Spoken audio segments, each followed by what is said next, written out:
শুনো গো রূপসী কন্যা গো, কার লাগিয়া গাথো ফুলের মালা।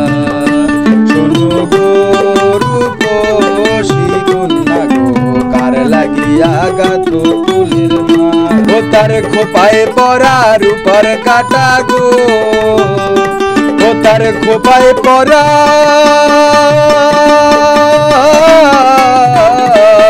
রূপার কাটা গো, ও হাতে কাকুন বা